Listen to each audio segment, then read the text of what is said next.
Muito boa tarde, tudo bem com vocês?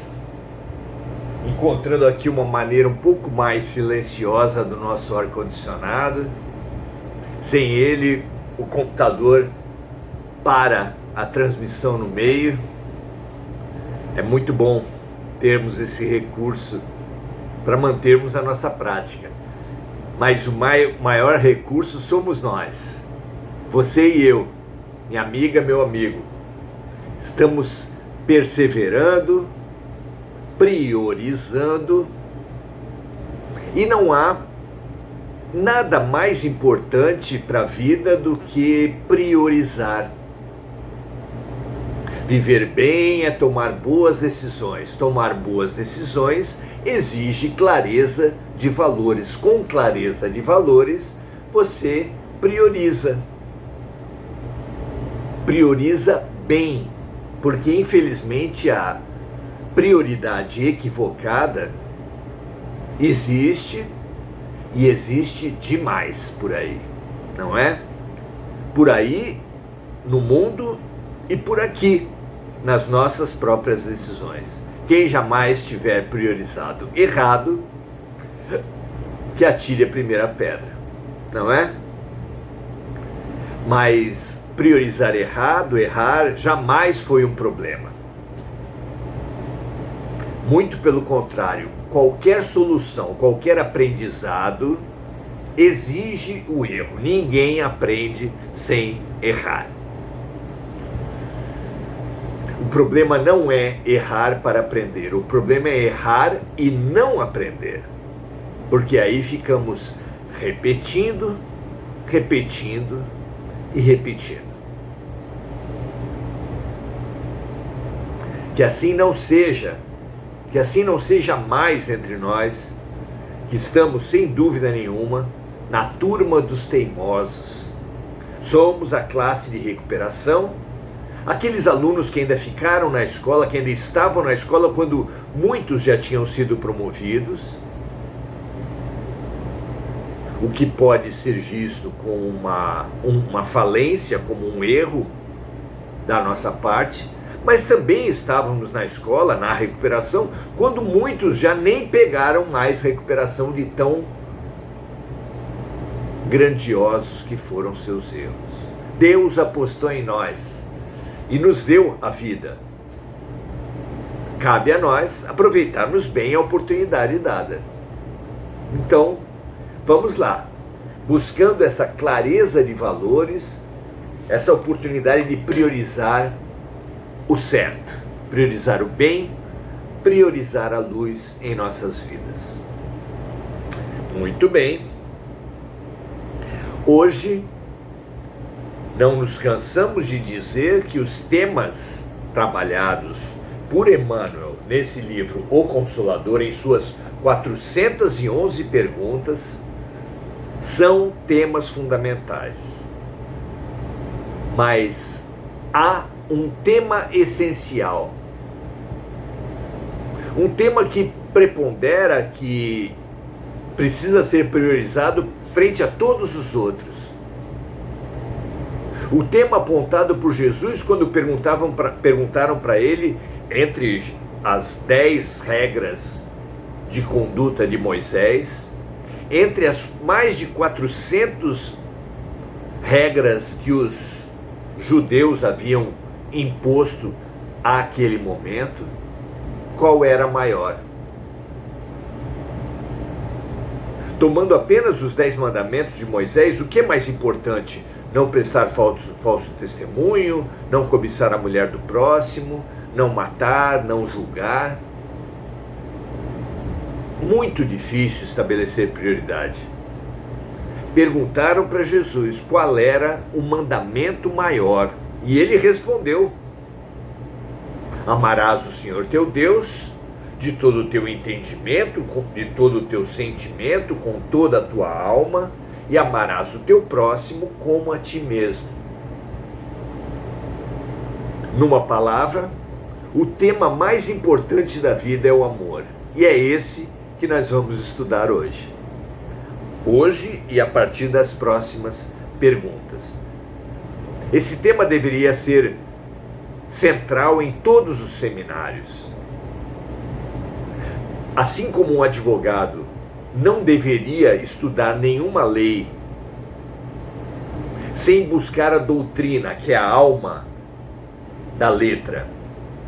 Assim como nenhum advogado deveria estudar uma lei e uma doutrina sem que fosse a luz da Constituição, de onde emanam as leis ordinárias, nós também não deveríamos estudar nenhum assunto sem que fosse a luz da lei maior, da Constituição do Universo, do mandamento de todos os mandamentos, que é o amor. E é exatamente isso que nós vamos estudar hoje. Quando vemos Jesus falar de amor, especialmente quando ele proclamou aos discípulos frente à iminência da sua morte, ele disse: um novo mandamento vos dou, vós sereis reconhecidos pelo amor que tiverem uns pelos outros, amai-vos uns aos outros, como eu vos amei. Diante disso, qualquer estudante, qualquer pessoa minimamente consciente se defronta com o tamanho do abismo, a extensão da caminhada à sua frente. Nós, humanidade marcada pelo egoísmo, pela violência, pela dor, nos defrontar com o ideal de amor ensinado e vivenciado por Jesus, dá uma consciência enorme do quanto nós precisamos caminhar ainda. Aqueles que não compreenderam ainda a lei da reencarnação, aqueles que não compreenderam ainda que nós somos criaturas eternas, julgarão impossível a tarefa, mas Jesus não. Jesus disse: vós fareis tudo o que eu fiz e mais. Nós faremos tudo o que Jesus fez e mais. Vejam vocês, meus amigos. Então, estudar o amor, estudar a meta existencial revelada por Jesus, ter essa consciência do abismo que nos separa dessa meta existencial, faz emergir de nossas almas, de todo aquele que meditar sobre esse grande abismo, essa grande distância, como eu vou construir uma ponte sobre esse abismo? Como eu vou alcançar, avançar do egoísmo ao amor? Como, afinal de contas? Se a evolução não dá saltos, e não dá, ninguém dorme egoísta e acorda amoroso, com amor puro de Jesus. Qual é o caminho? Qual o projeto pedagógico de Deus? Já entendemos que o projeto pedagógico de Deus parte do egoísmo para alcançar, ter como objetivo final o amor vivido por Jesus. Ok. Mas qual é a metodologia desse processo? Desse projeto pedagógico? Qual o processo através do qual alcançaremos a meta do sublime amor do Mestre? O que vocês acham?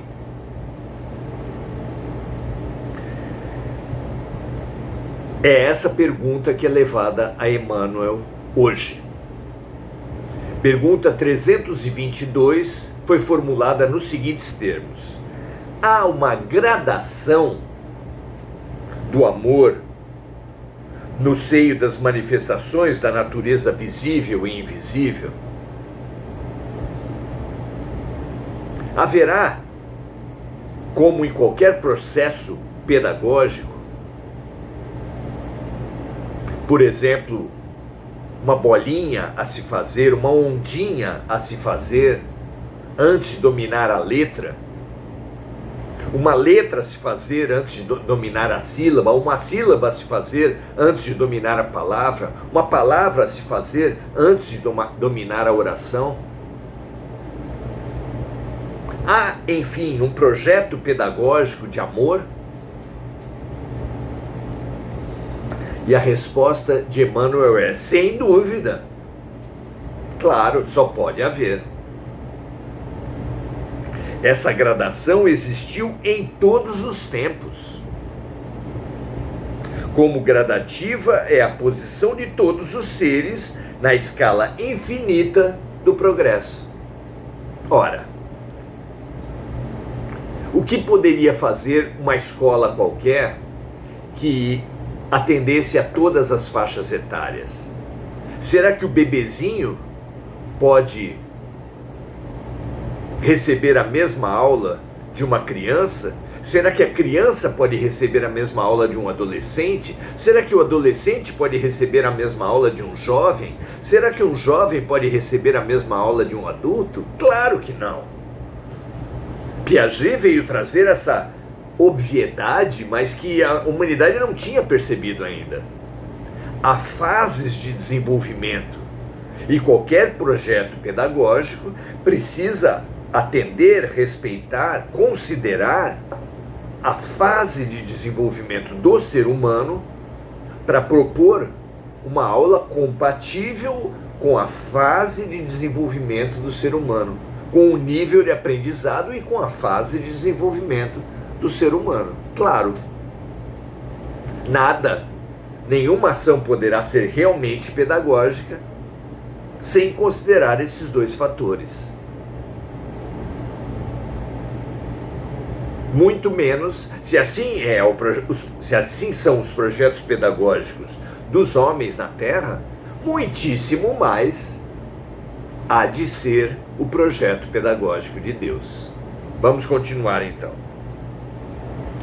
Então, Emmanuel disse que, sem dúvida, há uma gradação que existiu em todos os tempos, como gradativa é a posição de todos os seres na escala infinita do progresso.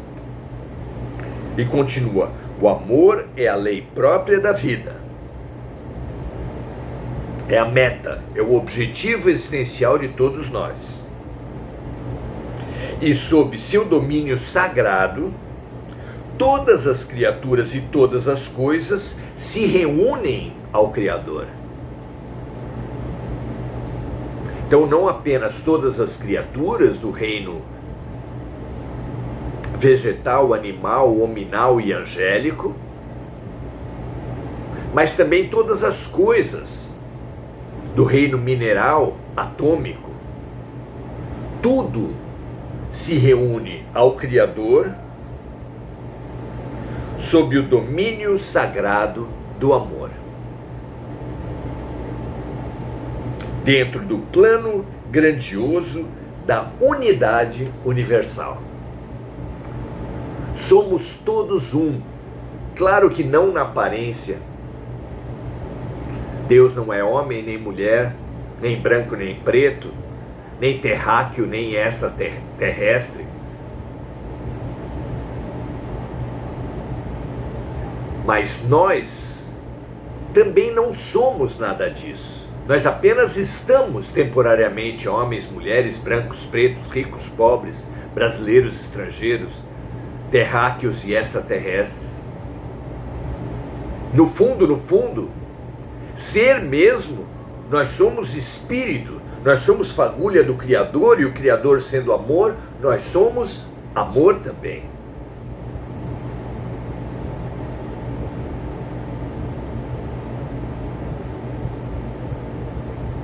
É assim que todas as criaturas se unem entre si na família universal, e frente ao Pai, a Deus que é amor.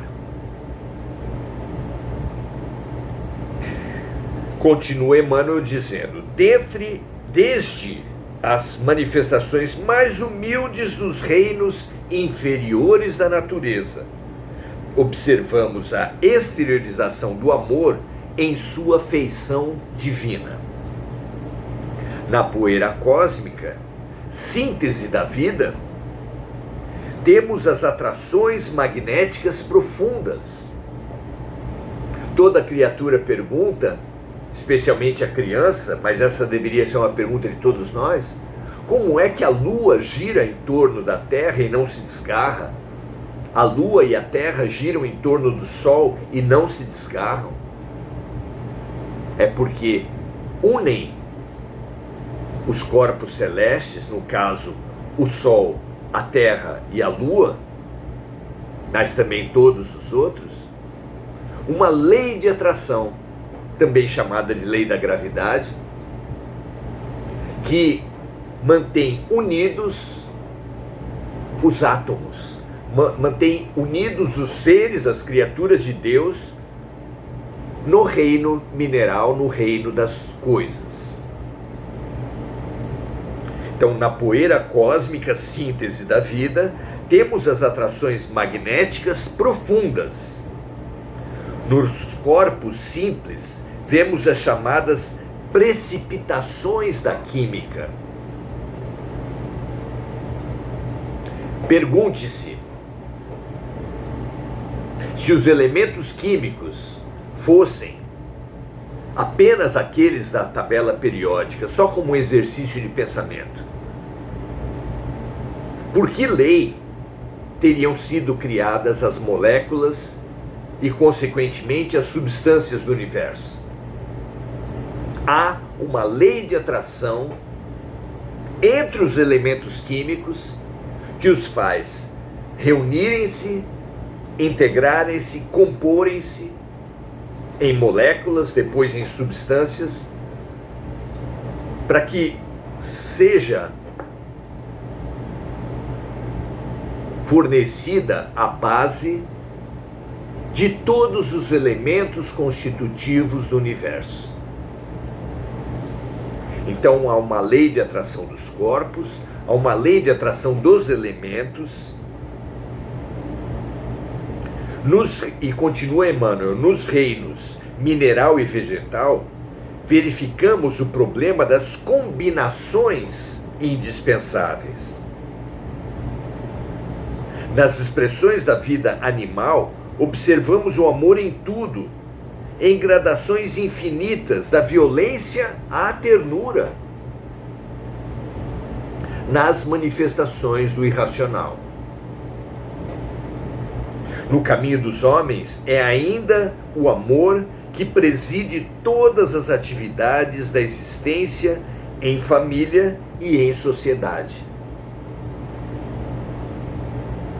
A própria violência, o próprio mal, como nós supomos existir, ele existe em virtude da necessidade de amor de todos os seres.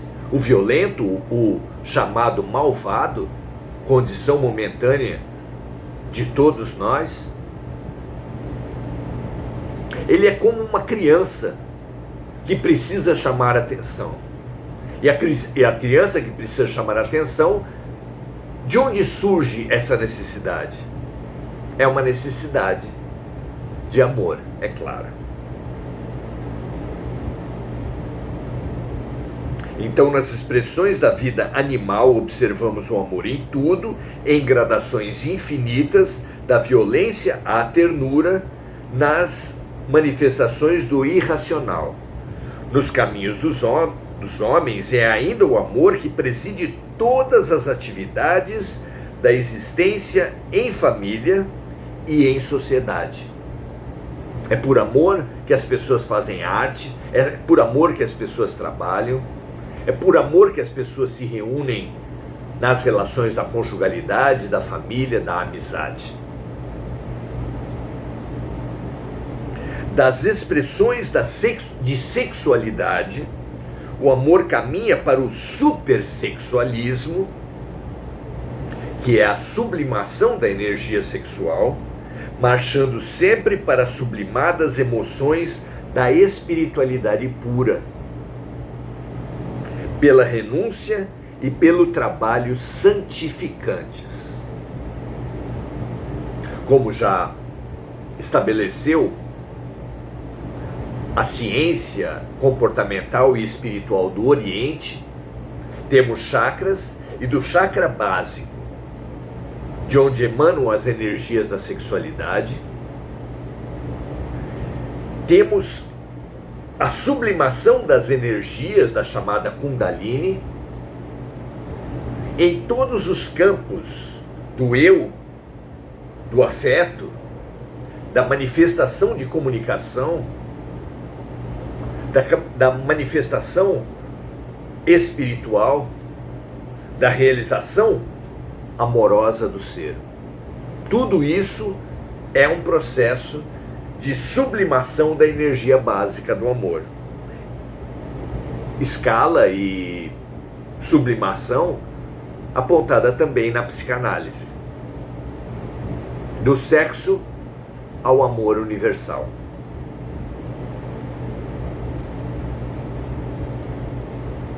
Então, das expressões da sexualidade, o amor caminha para o supersexualismo, marchando sempre para as sublimadas emoções da espiritualidade pura, pela renúncia e pelo trabalho santificantes. Não basta renunciar, não basta reprimir mesmo uma energia.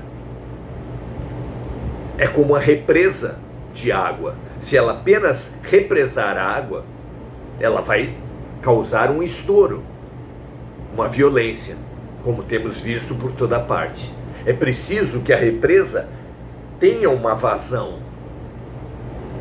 No caso da usina hidrelétrica, que ela faça energia da força represada.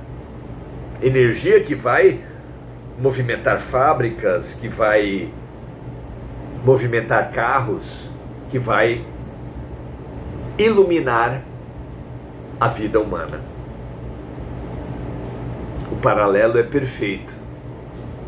Nós também precisamos fazer eletricidade, fazer energia básica da energia sexual. E dessa energia básica, a partir da energia sexual, trabalhar, realizar, movimentar, sublimar, espiritualizar.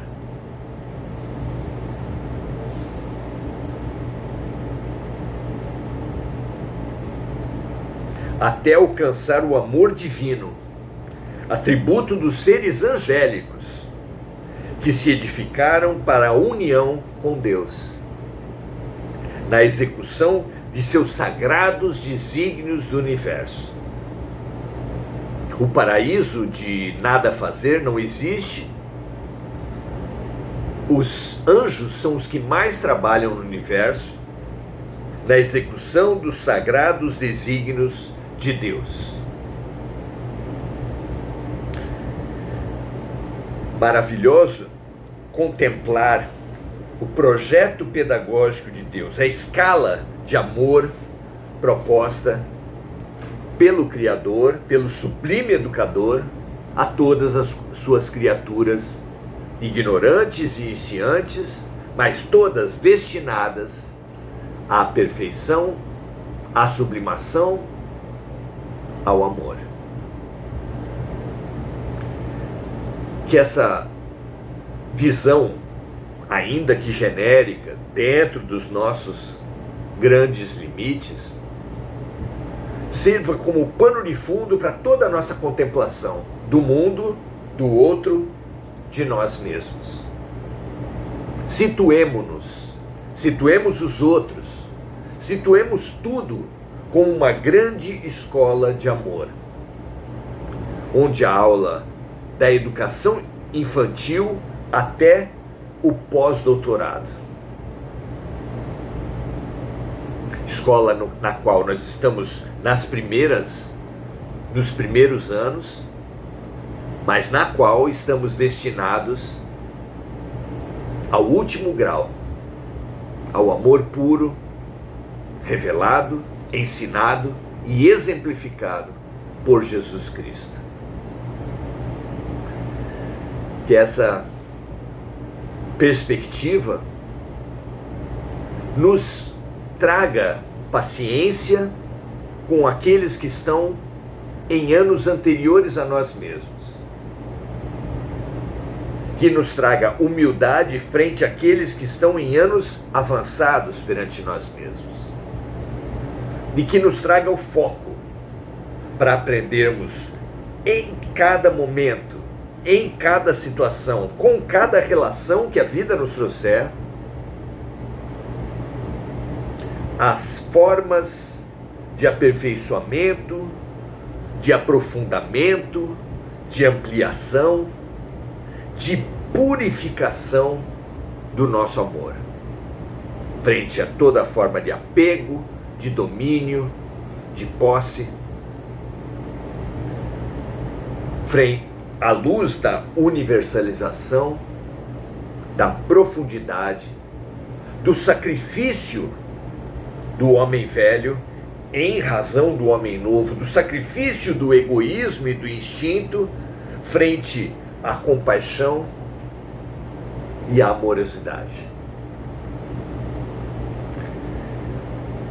Que essa situação nos inspire, nos faça compreender, nos estimule, a todos, sempre. Muito bem, Enir Cajazeira dando graças a Deus, Marco Aurélio Trindade dizendo simplesmente ame, na dúvida, simplesmente ame. Enir Cajazeira pedindo vibrações para Mônica Silva, que as nossas melhores energias de amor, já que o amor cobre a multidão dos problemas humanos, chegue até Mônica Silva e chegue sobre toda a humanidade atolada em problemas, para inspirar e para multiplicar a lucidez e a coragem. Enir Cajazeira dando boa noite a todos, assim como Diana Costa e Adelaide Dias. Um prazer muito grande estar com todas vocês, com todos vocês. Fica o convite do compartilhamento, espalhe o máximo que você puder, no Facebook, em todas as redes sociais, e espalhe dentro de você. Nada mais importante do que amar. E amar, como disse Carlos Drummond, se aprende amando. Aprendamos, situemo-nos, expandamos nosso amor nessa escola sublime do amor perfeito que é Deus. Até a próxima, um grande abraço a todos e até amanhã, domingo, às 17h30, no nosso curso sobre mediunidade, sempre à luz de Deus, sempre à luz do projeto pedagógico de amor do universo. Até amanhã.